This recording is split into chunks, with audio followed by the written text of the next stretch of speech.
হাই friends, মই আয়ুষ ৰং চেনেলত সম্প্ৰচাৰিত হৈ থকা সূৰুযমুখী ধাৰাবাহিকখনৰ আজিৰ খণ্ডটো চাবলৈ বহুত বেছি ভাল লাগিব, কিয়নো আজিৰ খণ্ডটোত পুৱতিৰ ওচৰলৈ শেৱালি যাব আৰু পুৱতিক মাতিব আৰু তেতিয়া পুৱতিয়ে মোৰ কথা খুন্দাহঁতক লগাইছে, এতিয়া কুলিৰ দৰে মাত উলিয়াই দেখুৱাব নালাগে, এনেকুৱা মন্থৰা হ'ব নাপায় দে বুলি শেৱালিক ক'ব।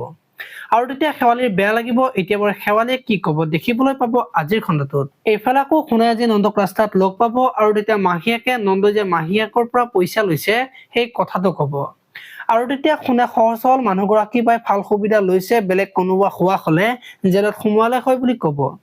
আৰু তেতিয়া নন্দই নোৱাৰে বুলি ক'ব। এতিয়া বাৰু নন্দই শেৱালিৰ কথাবিলাক সোণৰ আগত ক'ব নেকি দেখিবলৈ পাব আজিৰ খণ্ডটোত। আনফালে আকৌ পাজিৰ ওচৰলৈ গুডুৰ মাক যাব আৰু মই তোমালোকৰ পৰা একো নিবিচাৰো, তোমাৰ আৰু গুডুৰ লগত থাকিব দিয়া বুলি ক'ব। আৰু তেতিয়া পাজিয়ে তোমাৰ কথাত আৰু বিশ্বাস নকৰো বুলি ক'ব আৰু সেইখিনি সময়তে সোণ আহিব। এতিয়া বাৰু সোণে কি ক'ব দেখিবলৈ পাব আজিৰ খণ্ডটোত। আপোনালোকে সূৰুযমুখী ধাৰাবাহিকখন চাই কেনেকুৱা পায় কমেন্ট কৰি জনাব। আৰু যদি আপোনালোকে এতিয়ালৈকে চেনেলটো ছাবস্ক্ৰাইব কৰা নাই তেতিয়াহ'লে চেনেলটো ছাবস্ক্ৰাইব কৰি ভিডিঅ'টোত এটা লাইক কৰি দিব। ধন্যবাদ।